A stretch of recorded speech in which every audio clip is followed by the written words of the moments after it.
Pak Adi, malam ini saya mau ngobrol tentang hipnoterapi khususnya ya. Khususnya juga ada hipnosis nanti yang barangkali bisa disinggung terkait dengan hal tersebut. Dan nggak lupa juga kita karena topiknya adalah mindfulness, maka nanti kita cari korelasinya ya. Nanti Pak Adi bisa berikan perspektifnya tentang mindfulness. Tapi pertama-tama Pak Adi, kita kan sudah bicara dapat dua sesi ya. Saya pikir sudah banyak yang membahas tentang kehidupannya Pak Adi, sampai juga pembelajarannya Pak Adi. Tapi satu hal yang barangkali mungkin belum ditanyakan oleh orang lain, khususnya adalah tentang AWGI ya Pak Adi ya. Itu kan saya baca di salah satu artikelnya Pak Adi, bahwasanya ada 3 mazhab ya di Amerika itu terkait dengan pembelajaran hipnoterapi ya, seperti yang Pak Adi geluti. Ada pantai timur Amerika dan pantai barat Amerika, dan satu lagi adalah eclectic integrative. Nah saya tanya kenapa ya AWGI itu justru memilih yang ketiga, eclectic integrative, alasannya apa, kemudian kenapa bisa memilih satu dari 3 yang tadi. Terima kasih. Pak Adi mungkin bisa jelaskan sebagai yang pertama. Oke, terima kasih Samanera. Jadi teman-teman selamat malam ya. Salam sehat, bahagia semuanya. Jadi begini, di Amerika ini ada 2 mazhab atau aliran hipnoterapi. Yang pantai timur itu berbasis sugesti, sementara yang pantai barat Amerika ini berbasis hipnoanalisis. Saya belajar keduanya.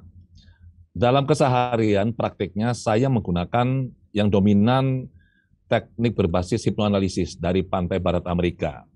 Seiring waktu berjalan, sejalan dengan perkembangan, pengetahuan, pengalaman saya di bidang hipnoterapi, dan juga di bidang-bidang lain yang saya sebenarnya sangat suka, cuma saya jarang sekali bicarakan ini di publik ya. Saya akhirnya, dan juga berdasarkan input informasi dari para hipnoterapis AWGI, saya akhirnya melakukan sebuah pendekatan yang agak berbeda.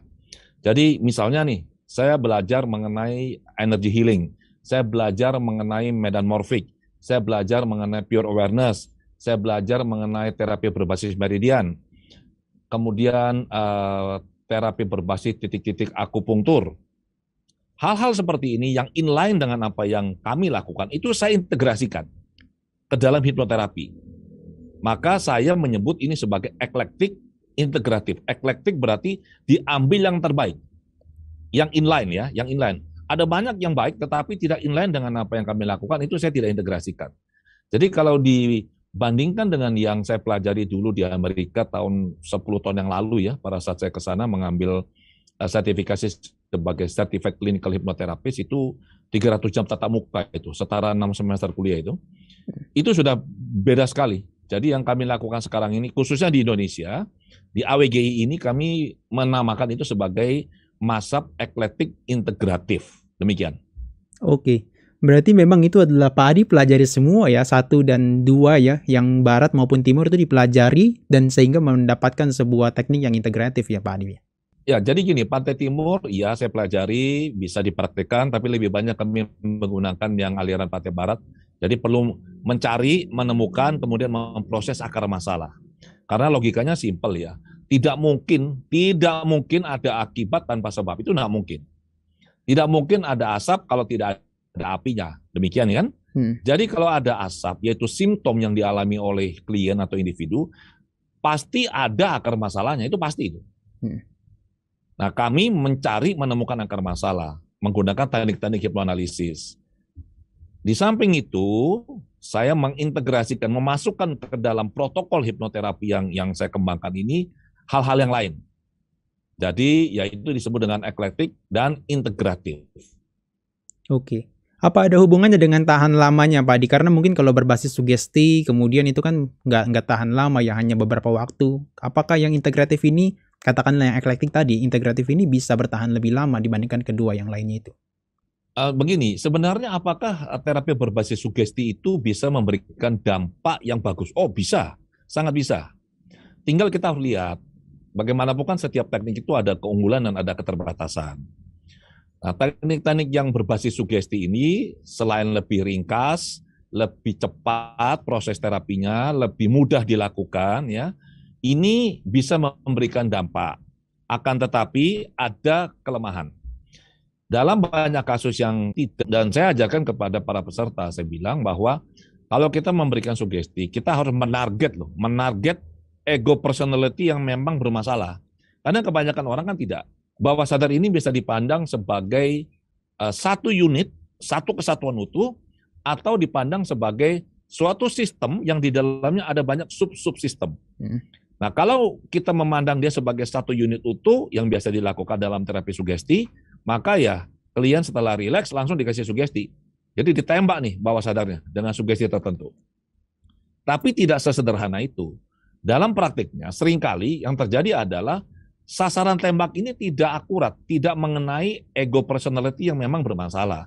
Sehingga ibaratnya kita memberikan obat kepada orang yang salah, ya tidak berdampak. Nah, di salah satu sesi latihan induksi, sekarang ini peserta sedang praktek di rumah masing-masing, ada satu peserta yang memberikan sugesti, misalkan money magnet atau magnet uang dan keberuntungan.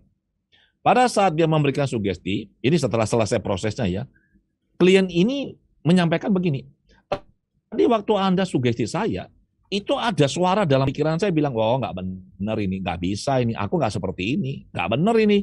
Jadi ada keraguan dan ada suara yang menolak. Ya, yang menolak ini siapa? Yang menolak ini adalah bagian dirinya dia yang lain.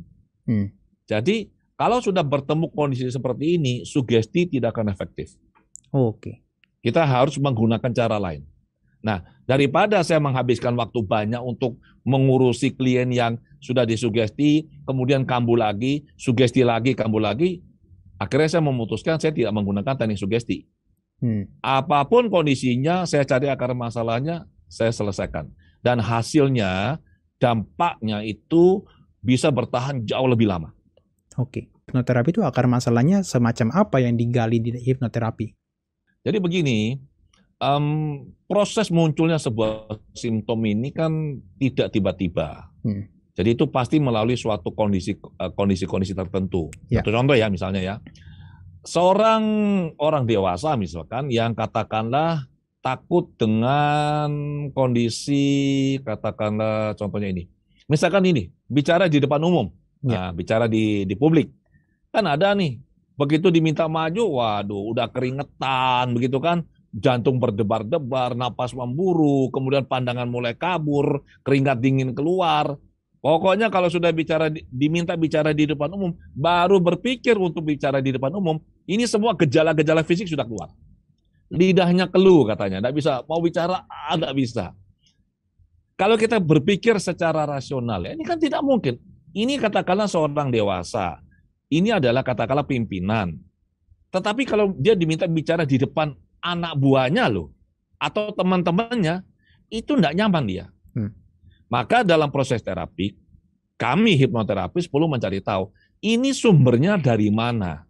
Nah, biasanya dari pengalaman kami ya, ada terjadi sesuatu pada si individu ini, klien ini, biasanya loh, itu dalam rentang waktu antara 0 sampai 10 tahun. Biasanya di situ masalahnya.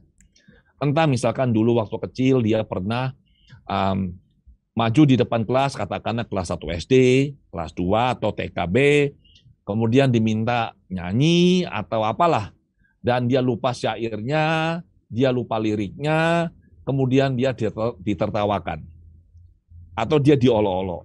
Ada perasaan tidak nyaman, ada perasaan malu, dan ini ada di bawah sadar.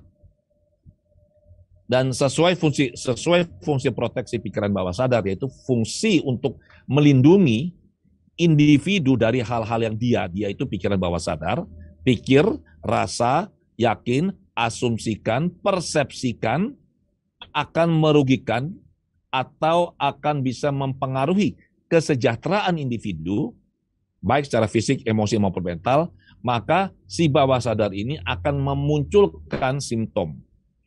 Individu yang dewasa biasa sudah tidak ingat lagi kalau dulu pernah mengalami seperti ini. Tapi bawah sadarnya tetap ingat. Jadi pada saat dia mau tampil di depan umum, bawah sadarnya kan tidak bilang begini, kamu jangan tampil ya, nanti kamu akan malu seperti dulu. Enggak. Bawah sadar memunculkan simptom berupa apa? Perasaan tidak enak. Pasti ada perasaan tidak nyaman, itu pasti. Setelah perasaan tidak nyamannya muncul, respon fisiknya mengikuti. Nah, kami mencari itu. Jadi kalau orang bilang, biarlah waktu yang akan menyembuhkan luka, itu tidak mungkin, itu nggak masuk akal. Dan Ya, Pak Adi sih mau bicara tentang hipnosis terlebih dulu. Barangkali Pak Adi bisa berikan satu, katakanlah, definisi tentang hipnosis kepada kita, sehingga kita bisa paham apa yang dimaksud dengan hipnosis, nanti juga bisa nyambung kepada hipnoterapi. Yang saya mau luruskan dulu adalah biasanya orang rancu antara hipnosis dan hipnotis. Oke. Ya, hipnosis ini ilmunya, hipnotis ini orangnya yang melakukan hipnosis. Biasanya hipnotis ini dia melakukan hipnosis untuk pertunjukan, ya, untuk lucu-lucuan. Itu namanya stage hipnosis, ya. Sementara kalau kami yang melakukan terapi, kami disebut sebagai hipnoterapis.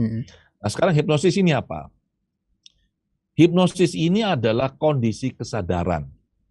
Bercirikan pikiran sadar rileks. Fungsi kritis logis menurun. Sehingga pikiran bawah sadar menjadi sangat reseptif untuk bisa menerima sugesti-sugesti yang diberikan, pesan-pesan mental yang diberikan kepadanya. Itu adalah definisi dari saya. Kalau definisi dari Departemen Pendidikan Amerika, yaitu hipnosis adalah penembusan faktor kritis dari pikiran sadar dan diikuti dengan diterimanya sugesti atau bentuk pemikiran tertentu. Jadi intinya adalah kalau kita bicara hipnosis, itu adalah kondisi kesadaran dan tidak ada urusannya dengan kondisi fisik sebenarnya. Oke. Ini yang banyak orang salah paham, ya. Jadi mereka berpikir kalau dalam kondisi hipnosis itu orang harus kondisi fisiknya rileks seperti yang di TV itu loh, kayak model tertidur. Enggak. Orang dalam kondisi sadar, fisiknya aktif, selama pikirannya rileks, maka dia ada dalam kondisi hipnosis. Contoh, saya yakin teman-teman pasti pernah mengalami waktu katakanlah cari kunci, cari kacamata, cari barang, bolpen yang ada di depan tapi dicari. Mana ini kacamata? Kacamata tuh di atas sini loh, di atas sini kan? Dia cari, mana kacamata saya coba? Itu, dan atau kunci itu ada di depan, dicari tidak ketemu. Bayangkan, badannya aktif loh, nyari-nyari, tapi pikirannya tuh begitu rileks, dia masuk ke kondisi yang sangat dalam. Itu kalau cari barang tidak jumpa, itu kalau di skala kedalaman Adi Gunawan Hypnotic Depth Scale dari 0 sampai 40 ya, itu ada di skala 29. Wow, lumayan tinggi dalam ya. Sekali, lumayan dalam ya. Sekali. Sangat dalam itu. Atau ada lagi yang katakanlah lagi fokus kerja begitu ya, kemudian dia texting, dipanggil temannya nggak dengar. Nah, itu juga masuk sangat dalam. Atau yang lebih dalam lagi adalah yang ini, yang mandi. Ayo, pernah nggak teman-teman ini mandi ya? Terus tiba-tiba dilihat, loh ini kok di lututnya ada luka, ya ada berat begitu, kemudian sudah mengering lukanya, atau di betis, atau di mana. Yang tadinya pada saat terkena itu, kita nggak sadar. Fisik kita aktif. Nah, kalau sampai kita bisa mengalami luka dan kita nggak sadar, itu level 35 loh, 33, 35 itu. Dalam banget terjadi anestesis spontan di tubuh. Nah, itu contoh kondisi orang sadar, tapi dia dalam kondisi hipnosis. Nah, bedanya, publik ini kan karena teman-teman tidak belajar, jadi pengalaman ini dialami secara spontan. Sementara kami yang belajar, kami mengerti kedalamannya, kami mengerti cara menuntun klien ini masuk ke kondisi yang sama seperti ini. Di kelas saya demokan itu. Kemarin di kelas saya kan tunjukkan skala kedalaman ini. Dan saya harus buktikan dong benar nggak skala yang saya buat ini seperti yang saya katakan. Jadi ada salah satu peserta, seorang wanita, saya suruh ke depan, kemudian saya menuntun atas izin dia. Saya menuntun dia masuk kondisi pikiran yang sangat rileks, kondisi hipnosis yang sangat dalam. Dia duduk di kursi, kemudian tanpa saya apa-apakan, duduk di kursi rileks. Saya angkat tangannya begini. Tangannya diam, tidak turun. Tidak saya sugesti loh. Saya cuma ngangkat tangannya cek begini. Kakinya saya angkat tangannya saya angkat dua, jadi begini. Tangannya kaku. Kakinya kiri dan kanan saya angkat, kakinya dua-dua kaku. Jadi kaki kiri, kaki kanan, tangan kiri, tangan kanan, semuanya begini kaku. Tanpa sugesti. Itu adalah kondisi katatonia, level 35. Wow. Kemudian ada lagi saya bilang bahwa begitu dia buka mata, dia melihat saya sebagai bintang film Jepang. Siapa nama saya kok ingatnya Kiatsu ya. Kiatsu kan makanan. Siapa ada namanya saya lupa itu ya. Jadi dia bilang ganteng banget dan dia melihat saya persis bintang film itu. Wah, matanya berbinar-binar begitu. Kemudian saya bilang ya sudah kalau begitu sekarang teman-teman Anda ini saya bilang tutup mata. Setelah ini Anda buka mata, teman-teman di sini semuanya sudah pulang, sudah nggak ada lagi di kelas. Ya sisa Anda dan saya berdua. Dia buka mata, dia bingung. Loh teman-teman pada kemana ini? Jadi fisiknya ini tetap aktif, tetapi kesadarannya ini bisa turun sedemikian rupa dan mengalami fenomena-fenomena mental. Dan ini asik banget ini. Oke. Pak Adi, saya mau tahu itu tentang sampai level 40 itu emang ada klasifikasinya ya? Maksudnya di 1 sampai 10, kemudian 11 sampai 20 itu apa ada klasifikasinya? Apa memang interpretasi dari Pak Adi sendiri yang dari skalanya itu? Nah, jadi begini, ada skala kedalaman trans, itu ada banyak. Saya ada tulis itu di artikel di website saya di adiwegunawan.com. Ada banyak skala itu, dan saya mempelajari itu semua. Jadi di tahun 2010, bulan September kalau nggak salah itu ya, September atau Oktober itu, saya menghabiskan waktu sekitar hampir 2 minggu itu untuk mendalami satu demi satu. Jadi ada yang skala kedalamannya 1 sampai 10, ada yang 1 sampai 30, ada yang sampai 50, ada yang cuma 13, dan fenomenanya macam-macam. Saya perlu mempelajari, memetakan, kemudian saya mengintegrasikan ini menjadi sebuah skala kedalaman baru, ditambah dengan pengalaman-pengalaman saya pribadi. Salah satunya adalah pengalaman saya menuntun seorang klien untuk masuk ke kondisi yang sangat dalam sehingga kondisi meditatif sehingga dia bisa katanya jumpa dengan nimitta. Nah, ini menarik. Jadi dulu ini seorang klien datang cari saya, dia bilang, "Pak, saya beberapa tahun lalu," dia bilang, sekitar 12 tahun yang lalu, saya pernah ikut meditasi di sebuah retreat meditasi. Dan dalam retreat itu, saya akhirnya bisa berjumpa dengan nimitta. Saya bilang, yang ada masukan nimittanya apa? Dia bilang, itu loh Pak, saya kan tutup mata dan di depan saya ini ada sebuah kayak kristal, bening, bersih, saya sangat, wah pokoknya luar biasa, di depan kepala saya ini. Saya bisa melihat dan menemukan. Saya bilang, oke, terus apa yang terjadi? Nah, setelah itu saya mau kembali lagi nggak bisa, Pak. Oh, kembali ke kondisi tahun, itu ya? Pak. Kembali ke kondisi 12 itu ya? tahun. Kenapa? Kembali ke kondisi tadi yang lihat kristal tadi ya? Ya, dia bilang saya 12 tahun, Pak. 12 tahun every single day, day in, day out, day in, day out. Saya berusaha keras untuk kembali ke sana, nggak bisa. Saya bilang, ya jelas nggak bisa, Pak. Loh kok begitu? Karena Anda berusaha keras, itu nggak boleh. Ya. Meditasi itu bicara soal pelepasan, Pak. Bukan Anda melekat ke situ. Makin Anda nafsu, makin nggak bisa. Nah, dia tanya begini, kalau begitu Pak Adi bisa nggak nuntun saya kembali ke kondisi itu? Saya bilang, mudah. Bisa saya bilang. Kok yakin Pak? Loh gimana nggak yakin? Semua itu ada memorinya di bawah sadar Anda. Sekali Anda pernah jumpa kondisi ini, pernah masuk kondisi ini, saya bisa tuntun Anda kembali ke kondisi yang sama. Logikanya simple, datanya ada di bawah sadar Anda. Jadi dia datang ke saya itu bukan untuk terapi, untuk konsultasi, tapi khusus untuk minta dituntun masuk ke kondisi yang sama.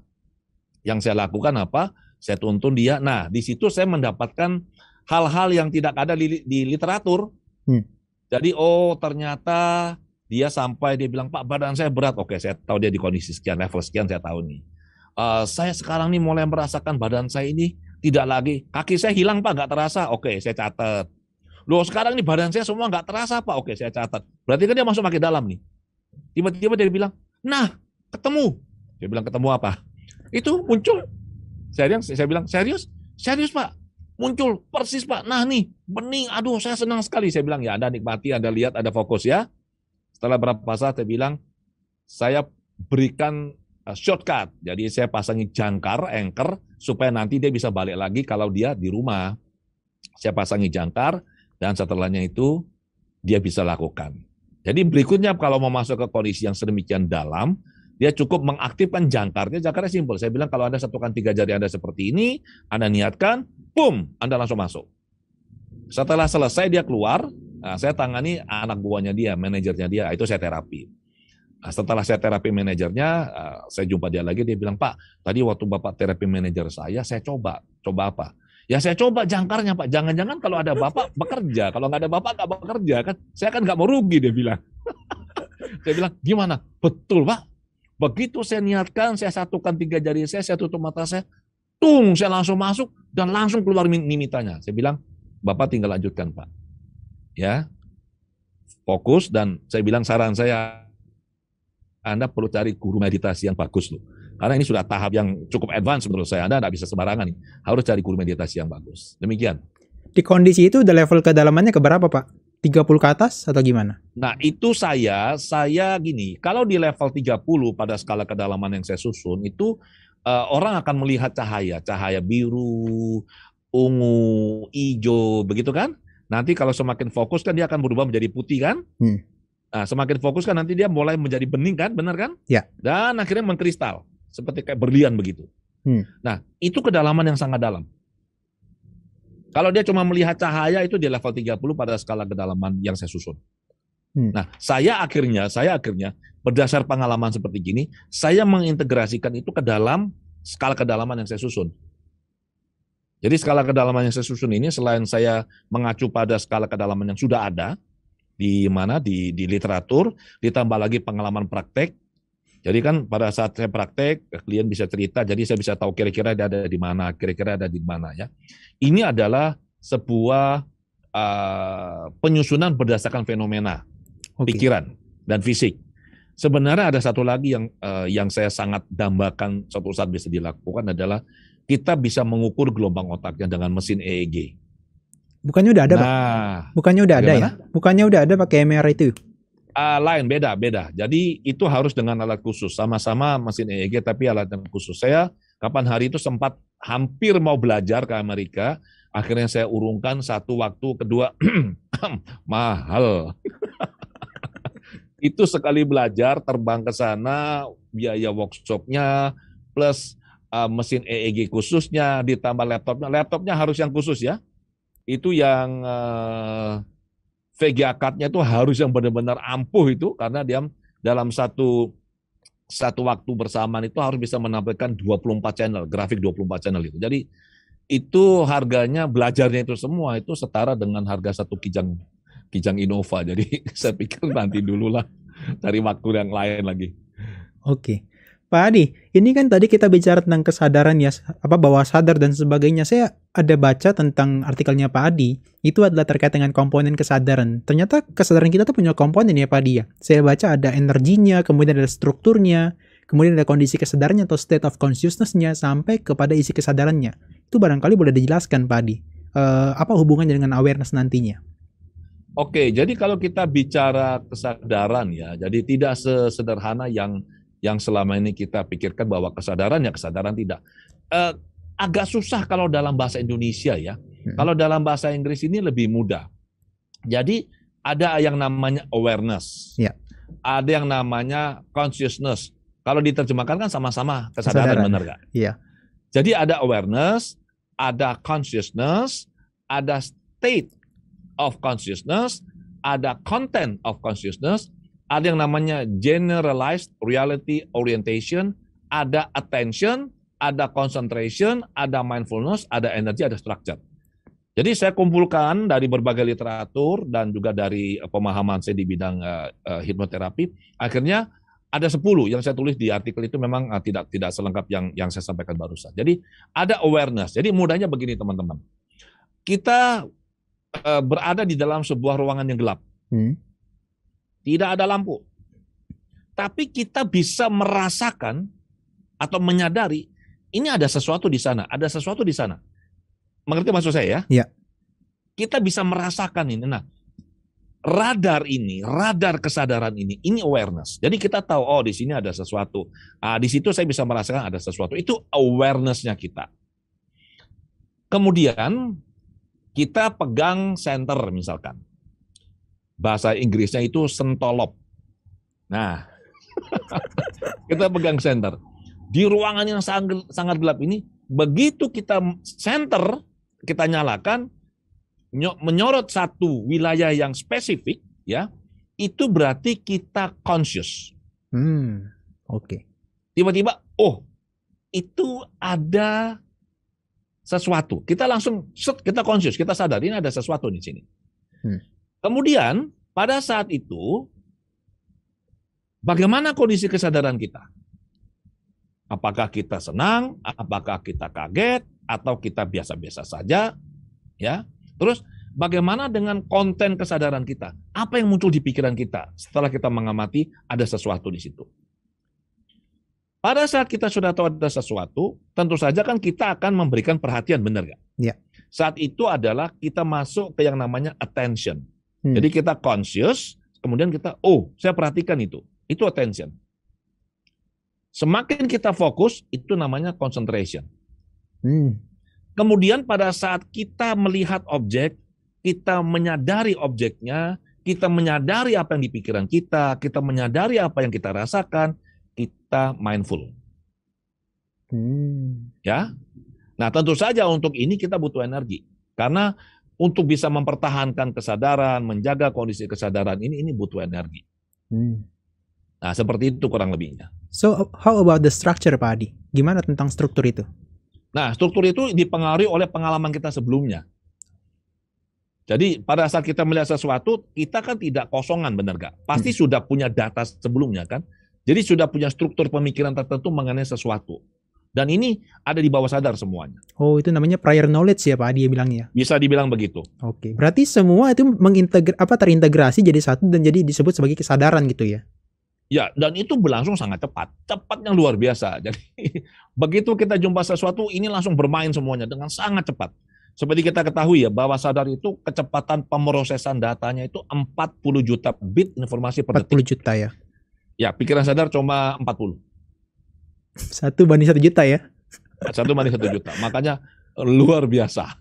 Tapi kalau di Abhidhamma dijelaskan kan 1/12 ya Pak Adi ya? 10/12, sorry. Waduh, kalau sudah bicara Abhidhamma, itu adalah mbah-mbahnya ilmu pikiran. Jadi banyak sekali, saya harus sampaikan di sini, banyak sekali hal-hal yang saya belum bisa temukan jawabannya di literatur barat yang saya pelajari, saya larikan ke Abhidhamma, selalu terjawab, selalu. Dan di Abhidhamma itu kan detail banget, benar nggak? Proses melihat saja nggak langsung melihat. Bagaimana? Harus ada 4 faktor, begitu kan? Harus, jadi gini, harus ada apa? Objeknya, harus ada cahayanya, harus ada niat untuk melihat, kemudian harus ada landasan matanya atau objek untuk melihatnya ini, alat untuk melihat ini harus bagus. Belum lagi nanti kita bicara proses kesadaran untuk melihat. Itu mah luar biasa itu. Itu menarik gitu. Semua ada faktor-faktor yang mendukungnya ya. Tadi ada manasikaranya, ada cahayanya, ada matanya, dan ada sensitivitas mata loh. Jadi matanya bukan hanya sekedar landasan tapi sensitif ya. Ya, retinanya dan kesadarannya penting. Kesadaran yang penting. Mengapa? Seperti yang saya tunjukkan, saya ceritakan tadi pada salah satu peserta ini, matanya sehat. Ya, landasan matanya, sarafnya, korneanya, retinanya sehat, normal. Dia bisa melihat kok. Tetapi pada saat saya mempengaruhi kesadaran matanya, yang harusnya dia melihat saya, berubah menjadi dia melihat suaminya loh. Makanya saya bilang, kamu buka mata, kamu lihat saya sebagai suamimu. Dia buka mata, dia bilang, loh, kamu ngapain ke sini? Saya bilang, saya pura-pura jadi suaminya. Saya bilang, loh, saya kan mau ikut kelas Pak Adi, ini kelasnya bagus. Isinya bilang gini, loh tapi kan kamu nggak bayar. Jujur banget dia. Nah, itu contoh bagaimana kesadaran mata itu kita pengaruhi. Padahal yang lainnya semuanya tuh bagus. Niat melihatnya ada, landasan matanya itu ada, bagus ya. Kemudian ada cahaya, ada niat, tetapi kesadaran yang kita pengaruhi, maka dampaknya juga berbeda. Termasuk orang-orang tadi yang kena anestesi dari dirinya sendiri ya Pak Adi ya. Kesadarannya nggak hadir di saat itu ya, hanya tubuhnya aja yang aktif ya? Ya, jadi anestesi mental itu, secara mental itu sebenarnya nggak sulit. Itu kita bisa lakukan sendiri. Jadi kalau kita bisa katakanlah mengalami terluka begitu, tapi kita tidak merasakan, dan ini terjadi secara spontan, maka kalau kita tahu caranya, kita bisa masuk ke kondisi kesadaran itu, dan kita mengalami fenomena yang persis sama. Di video itu ada sahabat saya dan juga guru saya, Dr. John Butler dari Inggris. Itu teman-teman bisa lihat di YouTube, judulnya adalah Hypnotic Surgery. Jadi bagaimana dia menghipnosis dirinya sendiri masuk kondisi anestesi mental, kemudian dokter mengoperasi, dia operasi hernia ya, tanpa obat bius. Dan saya bilang, waduh kalau begini dia hemat 30%, tidak perlu bayar dokter anestesi dia. Dan hebatnya lagi adalah, selesai dioperasi tetap nggak sakit. Ditanya sama orang, loh kok bisa kamu selesai dioperasi masih nggak sakit? Dia bilang, ya terserah saya. Ini anestesinya mau sampai kapan? Kan bisa saya perintahkan mau 1 hari lagi, 2 hari lagi baru selesai, kan bisa, dia bilang. Jadi itu tergantung perintahnya ke pikiran bawah sadar. Wow. Itu masuk dalam konteksnya parahipnosis ya Pak Adi? Atau swahipnosis? Swahipnosis, dia menghipnosis dirinya sendiri. Kalau yang terjadi pada orang pada umumnya di rumah sakit itu adalah parahipnosis. Jadi hipnosis yang muncul, kondisi hipnosis yang muncul itu karena obat. Oh, oke. Seperti itu. Tapi kerjanya itu boleh dibilang tahan lama yang swahipnosis atau yang parahipnosis Pak Adi? Kalau parahipnosis ini adalah kondisi hipnosis kan karena obat. Selama obat itu, kan obat kan ada masa kerjanya tuh, ada waktu paruhnya kan, selesai dia naik, dia peak, kemudian kan dia turun tuh. Nah, kalau masa kerja obatnya selesai, ya efek ke kitanya selesai. Sementara kalau di swahipnosis itu bergantung seberapa terampil orang itu melakukan hipnosis kepada dirinya sendiri. Kalau dia terampil, wah itu bisa kapan saja. Satu cerita ini, di Bali saya punya murid ada beberapa murid saya di Bali ya. Ada 2 yang saya ingin sampaikan di sini. Itu yang namanya Agus Wirajaya. Oh ya, I see. Ya, itu yang mengajar scientific self hypnosis, dan istrinya Connie Widya yang juga mengajar The Connie Method. Jadi The Connie Method itu adalah bagaimana program untuk membantu wanita yang sedang hamil, menjalani proses kehamilan, kemudian sampai melahirkan, kemudian sampai punya anak, itu nyaman, enak, dan segala macam, lewat pengetahuan mengenai hipnosis dan pikiran. Agus dan Connie karena terbiasa melatih diri mereka. Itu kapan hari waktu Connie ikut pelatihan saya di Surabaya, saya bilang, Connie, coba Connie masuk ke kondisi S-Daily. Ya, kondisi S-Daily itu kondisi yang mati rasa seluruh badan. Ayo Connie masuk. Sementara Pak Adi dia diam, set masuk. Saya bilang, kalau sudah anggukkan kepala. Dia anggukkan kepala. Kemudian saya cubit. Ya, sebenarnya saya kepingin mencubit paha sebenarnya. Ya, Connie pakai celana panjang. Cuma kan ini istrinya orang, kan nggak boleh saya. Jadi karena paha itu paling itu bahasa itu sensitif itu. Sensitif. Bukan sensitif, sensitif ya. Akhirnya saya cubit ini lengan sebelah dalam sini. Ini kan sakit sekali, ini tidak mungkin bisa bohong ini. Ya. Saya cubit, wajahnya sama sekali tidak bergerak. Wow. Biasanya kalau dicubit sakit orang bisa bertahan, tapi matanya kan biasa kan agak begini-begini kan. Agak bahasa Perancisnya tuh merecing begitu kan. Nah, itu sama sekali tidak rasa. Sedemikian cepatnya Connie masuk. Ya, karena dia pengajar, dia ngajar wanita-wanita, ibu-ibu hamil itu masuk kondisi S-Daily, masuk kondisi mati rasa seluruh tubuh, kemudian diprogram untuk melahirkan tanpa rasa sakit ya. Kemudian Agus juga sama. Agus di kelasnya self hypnosis itu bisa menunjukkan bagaimana dia masuk kondisi yang sangat deep, kemudian apakah itu saya lupa apa, kayak semacam kayak clipper gitu untuk jepit itu.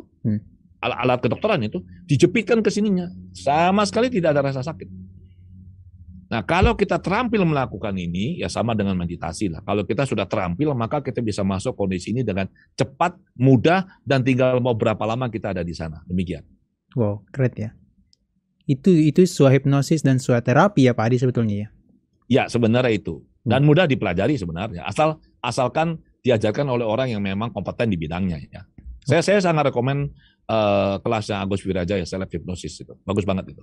Karena saya sudah ikut. Oh gitu. Padahal ya, muridnya Pak Adi ya? Ya, saya gurunya dia. Tapi untuk self hypnosis, Agus mengembangkan lebih lanjut, sehingga ada banyak hal yang dia lebih paham daripada saya. Jadi saya ikut kelasnya, bayar penuh loh, gak ada diskon itu. Nanti balas dendamnya di kelasnya Pak Adi ya? Ya, itu dia.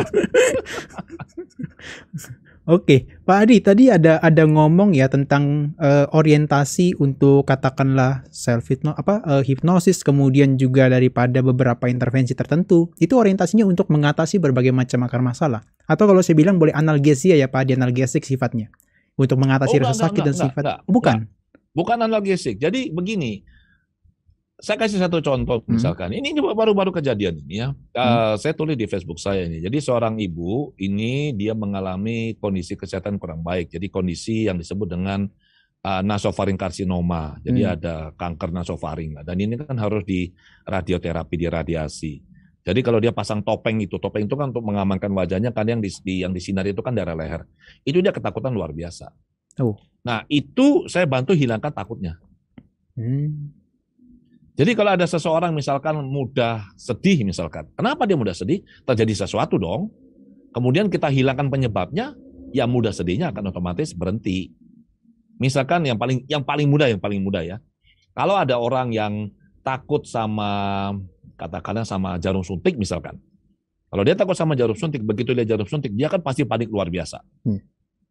Kalau kalau ini terapi sifatnya hanya analgesik, hanya untuk katakanlah meredakan saja, itu kan tidak menyembuhkan. Okay. Nanti dia bisa kabur lagi. Tapi targetnya kita adalah pada saat dia sudah diproses, maka ketakutan ini hilang. Terhadap jarum suntik loh ya. Tapi ketakutan, emosi takut ini tidak mungkin bisa hilang. Karena itu emosi dasar. Takut, marah, cinta, itu adalah emosi dasar. Dan tidak mungkin bisa hilang dalam diri kita. Kecuali kalau kita seseorang ini sudah mencapai pencerahan. Itu akan padam semuanya. Selama belum mencapai pencerahan, dia takut terhadap jarum suntik hilang. Tapi kan nanti bisa muncul takut lagi terhadap yang lain kan. Dia bisa saja takut terhadap sesuatu, ya takut terhadap apa begitu. Jadi emosi dasar takut tetap ada. Oke. Tapi maksud saya juga kalau misalnya orang-orang yang di luar sana dengan intervensi meditasi atau mindfulness itu, apa bedanya Pak Adi? Hipnosis dengan mindfulness itu. Kalau orientasinya untuk menyembuhkan rasa sakit secara fisik maupun yang emosional atau katakanlah mental. Wah, ini keren pertanyaannya ini, serius ya. Apakah dengan meditasi kita bisa mengatasi masalah yang berhubungan dengan emosi atau fisik? Jawabannya sangat bisa. Bedanya, kalau hipnoterapi ya, klien ini dituntun oleh si terapisnya. Ya. Ya, jadi ingat ya, bukan kita melakukan terapi kepada klien, tapi kita hanya menuntun, mengarahkan prosesnya. Oke, coba kamu lakukan ini, rasakan ini, coba maju ke sini, coba ini apa yang terjadi, kasih laporan ke kami. Nah, dia memberikan laporan, kami sarankan kamu lakukan ini, kamu lakukan itu. Hipnoterapis ini semacam sutradaranya lah. Nah, jadi dia akan menjalankan, mengikuti arahannya hipnoterapis. Sementara kalau meditasi, kalau hanya samatha, meditasi dengan meditasi konsentrasi, ini sifatnya tidak menyembuhkan, itu analgesik itu. Karena sifatnya menekan. Menekan ya? Ya, menekan. Karena begini, pikiran tidak bisa memikirkan lebih dari satu hal pada satu saat. Tidak bisa. Pikiran hanya bisa memikirkan satu hal pada satu saat. Jadi misalkan ini ada satu anak, misalkan seorang wanita ini habis diputus pacar misalkan ya, remaja lah. Kemudian dia sedih-sedih, nangis-nangis, susah move on begitu kan? Pilihannya dua, mau lewat hipnoterapi atau mau lewat meditasi. Saya jelaskan dulu, misalkan lewat hipnoterapi. Nah, kita bisa menghilangkan emosinya atau kita bisa menghilangkan pacarnya. Jangan menghilangkan emosinya. Nggak boleh menghilangkan pacarnya ya, mantan pacar. So, yang kita lakukan adalah kita menghilangkan emosinya. Tentu tidak hanya menghilangkan emosi, tapi kita juga bisa menggugah kesadarannya kan. Bahwa ini adalah sifatnya tidak permanen, ini anicca.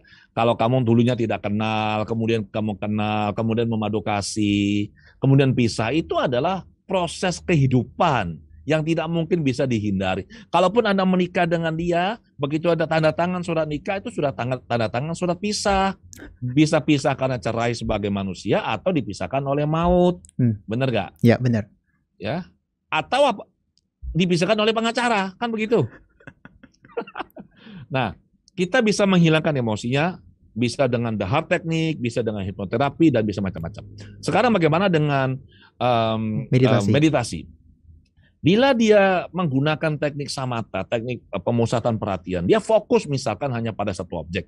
Kan ada 40 objek meditasi kan? Ya. Dia fokus nih. Wah, dia sampai sedih-sedih, tapi oke, saya bertekad ini. Duduk yang tenang, kemudian mulai fokus. Misalkan objek yang dia gunakan adalah objek napas misalkan. Anapanasati, dia pakai napas. Napas masuk, keluar, masuk, keluar. Pada saat dia bisa fokus pada napas ini, maka pikiran ke mantannya ini hilang kan? Ya. Seolah-olah. Ya, jadi pikiran ini nggak bisa muncul lagi karena ditekan, karena pikirannya kita ini, pikirannya dia diberikan kesibukan untuk hanya fokus dan memikirkan napas. Si mantan ini lu jangan mikir. Iya. Yang terjadi adalah dia akan menjadi tenang. Hmm. Karena kalau pikiran yang terfokus itu akan membuat diri itu rileks, tenang, nyaman. Nah ini bagus.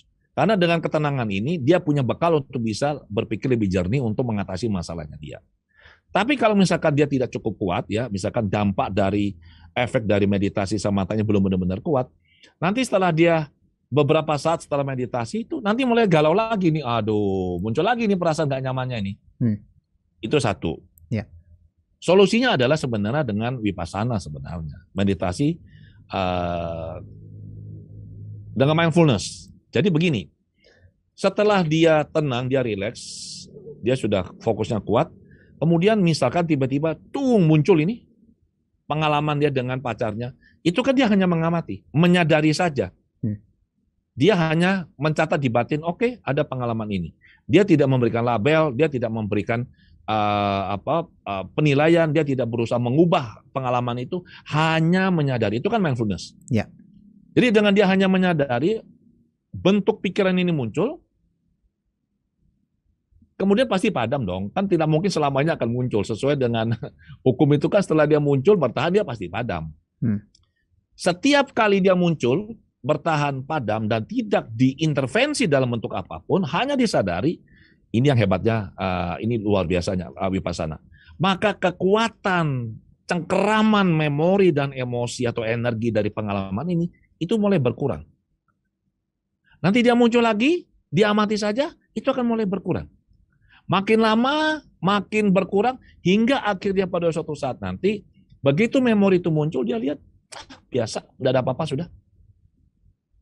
Maka dia sembuh. Ini akan sangat bagus apabila dia meningkatkan kesadaran, kebijaksanaan, ditambah lagi dia meditasi cinta kasih. Oke. Jadi dia katakanlah dia merasa si mantan itu melukai hatinya dia. Tapi dia melatih meditasi cinta kasih, metta bhavana, kemudian dia mengirimkan metta kepada si mantannya. Semoga kamu bahagia, semoga kamu bahagia. Ya dengan kehidupan kamu lah. Ya. Dengan dia mengirimkan metta itu, sebenarnya dia melakukan healing pada dirinya sendiri. Karena vibrasi energi dari cinta kasih itu sangat tinggi. Demikian. Oke. Jadi beda ya, beda itu ya. Beda ya. Tapi bagaimanapun orang masih melihatnya itu tampak sama ya, karena kan dia akan tenang dan pasif ya kedua-duanya ya Pak Adi. Baik si hipnosis maupun meditasi. Nah tapi ya kayaknya ada sisi berbedanya mungkin Pak Adi, itu bisa dijelaskan. Kondisinya memang sama ya. Jadi begini, tadi saya sudah sampaikan bahwa kalau dalam proses hipnoterapi, pikiran si klien ini dituntun. Jadi, tapi klien tetap sadar loh. Jadi gini, kondisi hipnosis ini orangnya tetap sadar sesadar-sadarnya. Dia sadar sesadar-sadarnya, ada tetapinya. Karena dia percaya sama si terapis, dia pasrah. Maka faktor kritisnya, yang biasanya ini ada apa sih? Benar nggak nih? Ada apa sih? Terus faktor kritis yang terus mempertanyakan, terus melakukan analisa, itu diturunkan. Oke. Katakanlah biasanya aktifnya 0 sampai 10, 10. Sekarang dia turun sisa 3, tapi tetap ada. Ya. Nah, dan nanti prosesnya akan diarahkan oleh si terapis. Sementara dalam proses meditasi itu semua diarahkan oleh diri sendiri. Oke. Dalam proses hipnoterapi, klien bisa masuk ke kondisi yang sangat dalam. Karena dia diarahkan. Jadi dia sudah rileks, tetap sadar, tapi pikirannya sudah begitu rileks, dia tinggal mengikuti arahan dari si terapis. Kalau lewat meditasi tidak bisa terlalu dalam. Soalnya kalau dia sudah terlalu deep, terlalu dalam, ya, itu nanti pikir atau dia terlalu fokus, terlalu kuat konsentrasinya, itu pikiran itu karena betanya sangat sedikit, itu nanti susah berpikir dia. Dia tercerap pada objek. Iya. Ya kalau dia terlalu kuat tercerap, itu sulit. Maka dia harus tidak boleh terlalu dalam. Dan dari pengalaman, kalau dia terlalu dalam, itu akhirnya karena betanya itu sudah sangat minim, itu nanti konten kesadaran. Jadi misalkan kalau naik nih, memori naik, itu sudah nggak bisa disadari lagi karena betanya sudah terlalu sedikit. Oke. Seperti itu. Itulah kenapa alasannya kalau orang dalam jana, konsentrasi yang sangat dalam, dia nggak bisa bicaranya aktif untuk mengamati, katakanlah content of awareness tadi ya, content of consciousness tadi ya Pak Adi ya. Nggak bisa, dia harus keluar dari jana. Oke, saya paham. Jadi kondisi kesadarannya itu adalah tingkatan konsentrasinya berbeda ya. Kalau misalnya mau mengamati kontennya, itu harus keluar dari kondisi yang mendalam itu ya. Ya, karena semakin tercerap pada objek, semakin minim betanya. Ya, dia tetap sadar, tapi betanya sangat minim. Nah, karena betanya minim, itu kan beta pikiran sadar sebenarnya. Karena betanya minim, konten dari bawah sadar pada saat naik, konten kesadarannya naik, itu udah bisa masuk ke beta. Jadi dia turun lagi dia. Oke, ya. Ya Pak Adi, Nah, sebelum saya singgung tentang meditasi dan mindfulness perbedaannya apa, tapi saya mau tanya dulu, sebenarnya hipnoterapi itu adalah kumpulan teknik-teknik ya sebetulnya Pak Adi ya. Beberapa teknik diintegrasikan dari hipnosis dan seterusnya, sehingga dikatakan sebagai hipnoterapi, betul nggak seperti itu Pak Adi?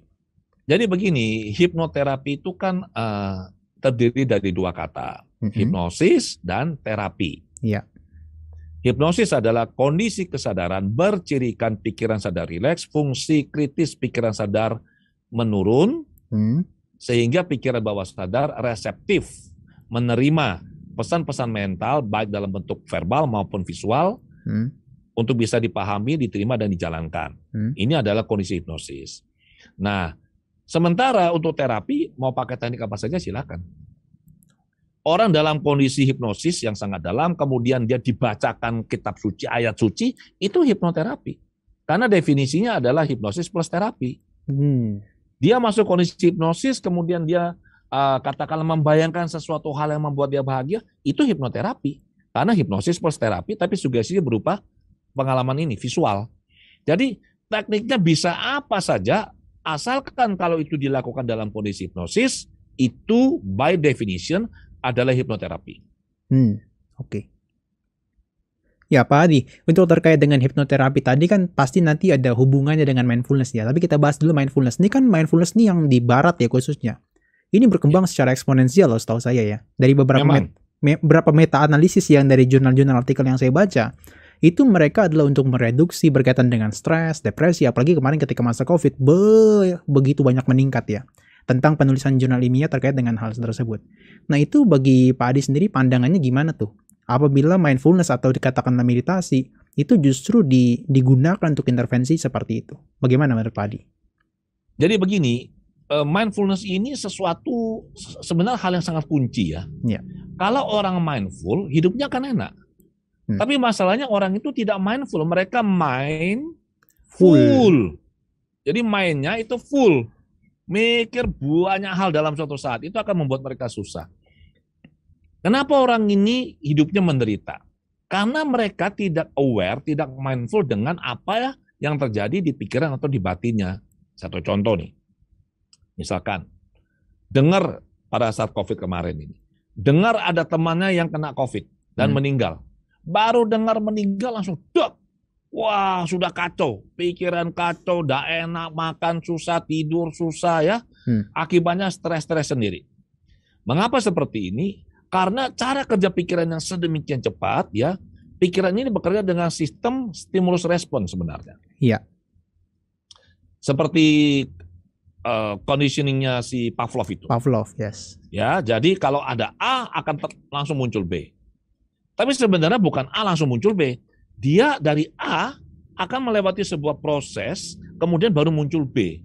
Tapi proses ini di tengah-tengah itu ada di bawah sadar. Dan ini orang tidak aware. Maka yang terjadi adalah stimulus respon, aksi reaksi selalu begitu. Kalau kita bisa mindful itu kan kita aware.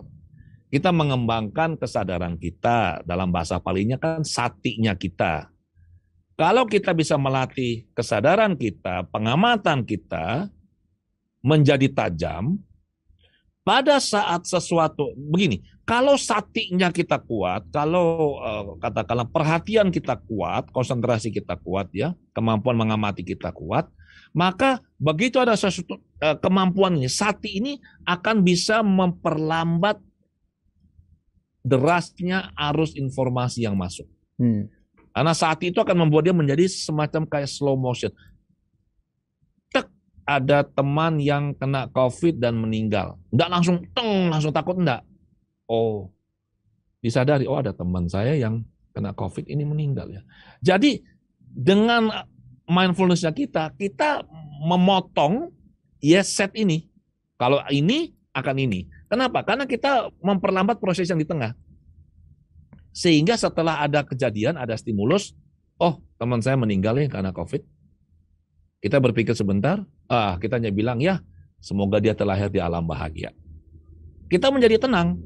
Nah, kalau kita sering-sering lihat, selama ini kan kerjanya pikiran kita kan, kalau ada A dia pasti muncul B, kalau ada A dia muncul B. Kenapa? Karena di tengah-tengah ini ada proses yang kita tidak sadari. Sekarang kalau ada A, kita mikir dulu, baru nanti muncul B yang berbeda, atau dia jadi C.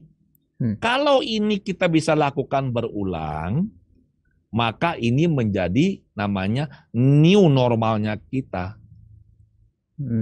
Sehingga kita memotong kebiasaan yang tidak baik ini lewat mindfulness. Berarti intervensinya ada di proses itu ya Pak, dia tengah-tengah antara S dan R ya, stimulus dan respons seperti itu. Yes, dan ini harus dilatih. Kalau nggak bisa. Iya. Tapi memang itu ada apa namanya, kredibilitasnya bisa dipertanggungjawabkan ya. Memang ada manfaatnya ya ke sana ya. Itu saya tadi berpikir saya akan share screen, tapi enggak usah lah. Tadi sebelum kita jumpa ini kan, tadi sore saya juga saya harus menyiapkan diri dong, karena ini yang nanya sama Nera juga menyiapkan diri dengan baik. Nanti ditanya susah-susah, saya nggak bisa jawab. Tapi enggak, saya tadi melihat beberapa artikel jurnal mengenai, dan ini dipublikasi di jurnal yang cukup bergengsi ya. Jadi bagaimana perubahan pada struktur otak bagi orang yang melakukan meditasi, ya, vipassana. Bagaimana imun sistemnya, bagaimana dengan kondisi emosinya, ya, itu sangat bagus. Udah masuk saja ke scholar.google.com, ketik saja misalkan meditation and health atau meditation and cortical change, itu akan keluar artikel yang sangat bagus itu. Ya, dan itu tidak bisa dipungkiri. Kenapa? Karena mereka melakukannya menggunakan mesin yang canggih-canggih loh, untuk melihat fenomena yang terjadi. Berbeda dengan kondisi hipnosis. Kalau kondisi hipnosis kan si klien ini dia tetap sadar, tetapi dia mempercayakan prosesnya kepada si terapis. Dia akan menurunkan aktivitas fungsi kritisnya. Fungsi pemantauan benar nggak? Ya, fungsi pemantauan juga turun. Itu yang disebut dengan JRO itu, Generalized Reality Orientation itu akan turun. Karena dia merasa aman dan dia percaya dengan proses ini. Kalau dia tidak merasa aman dan tidak percaya, tidak mungkin dia bisa dihipnosis. Tidak mungkin. Pernah ada Pak Adi? Jadi, bagaimana? Pernah ada yang kayak gitu modelnya? Selama ketemu saya, nggak ada. Karena satu, mereka ketemu saya kan susah nih. Kedua, mereka punya masalah, mereka mau dibantu. Ketiga, mereka bayar. Kalau sudah jumpanya susah, masalahnya nggak terata, sudah sekian lama nggak terasasi, pakai bayar lagi. Terus kok tidak percaya, tuh ngapain jumpa terapis begitu loh. Iya kan? Nah, kalau kita meditasi, pikiran kita fokus sangat kuat ya. Dan tapi begini, ada yang bilang begini, kalau orang yang kuat meditasi akan susah dihipnosis. Pernah dengar seperti ini, pernyataan ini? Pernah dengar. Bahkan itu saya pernah dengar orang yang dekat dengan saya itu ngomongnya begitu juga. Siapa bilang begitu? Oke, coba gimana Pak Adi? Saya mau dengar. Siapapun, kalau dia tidak mengizinkan dirinya dihipnosis, tidak akan pernah bisa dihipnosis. Nah, pertanyaannya sekarang adalah meditator ini mengizinkan atau tidak dirinya dituntun masuk kondisi hipnosis. Dia mengizinkan atau tidak dirinya untuk bisa menurunkan fungsi pengawasannya. GRO-nya tuh turun. Kalau dia mengizinkan, masuknya cepat sekali. Karena dia sudah terbiasa masuk kondisi yang deep kan. Ya. Tinggal yang tadi dilakukan sendiri, sekarang dia dituntun. Walaupun memang dengan fenomena pikiran fenomena mental yang agak berbeda. Kalau dia meditasi, dia benar-benar fokus ini. Ya, fungsi pengawasannya sangat kuat. Sementara kalau dia masuk kondisi yang deep loh. Ya, sementara kalau dia dihipnosis, fungsi pengawasannya dia turunkan. Dan dia juga masuk kondisi deep. Seperti itu.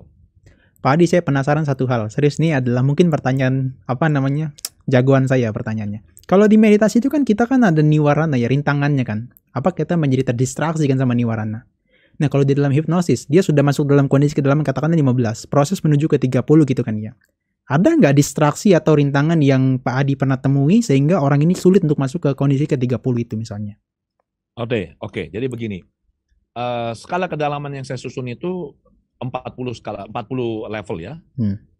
Kita melakukan terapi itu katakanlah di level paling 20, 24 sampai 25, 26, 27 lah, 24, 27 lah. Terlalu dalam nggak bisa.